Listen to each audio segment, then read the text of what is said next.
Assalamualaikum warahmatullahi wabarakatuh. Saya Rini Anggriani Samiden.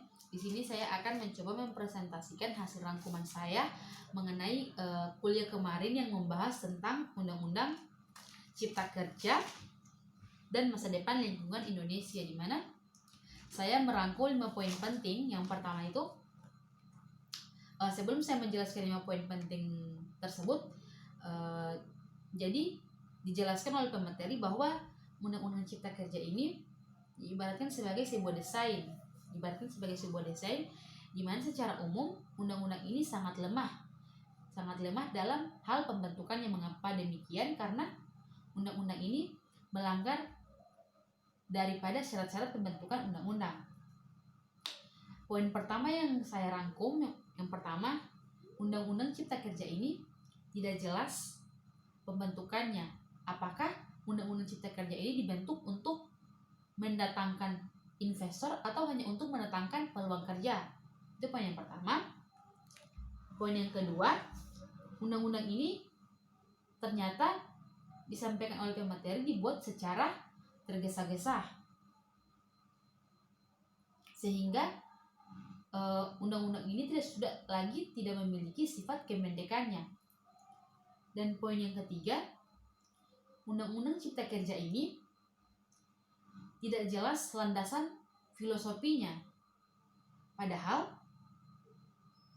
sebuah undang-undang harus memiliki landasan filosofi yang jelas. Setiap undang-undang punya prinsip-prinsip khusus sehingga mempunyai landasan yang jelas. Itu poin yang ketiga. Poin yang keempat, Undang-Undang Cipta Kerja ini tidak memenuhi asas keterbukaan atau ada hal yang disembunyikan. Undang-Undang Cipta Kerja ini ternyata hanya mempermudah satu pihak, di mana pihak yang dipermudah adalah hanya pihak investor, tetapi pihak lain dirugikan, yaitu lingkungan lain. Selanjutnya, poin yang terakhir, poin yang kelima, asas ketertiban dan kepastian hukum. Jadi undang-undang ini tidak memiliki ketertiban dan kepastian hukum, sehingga tidak jelas atau bahkan tidak memiliki kepastian dan ketertiban hukum. Itu 5 poin penting yang saya rangkum dari materi kemarin tentang Undang-Undang Cipta Kerja dan masa depan lingkungan Indonesia.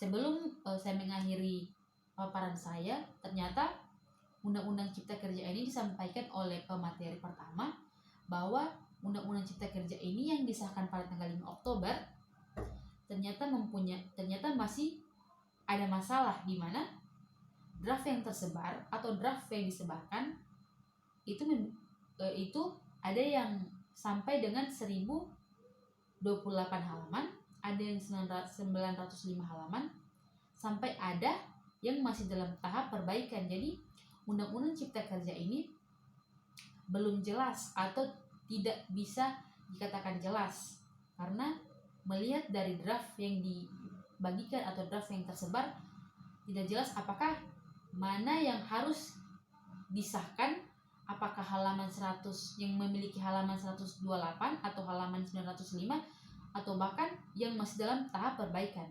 Jadi itu hasil rangkuman saya mengenai materi Undang-Undang Cipta Kerja dan masa depan lingkungan Indonesia. Lebih dan kurangnya saya mohon maaf. Wabillahi taufiq wal hidayah. Assalamualaikum warahmatullahi wabarakatuh.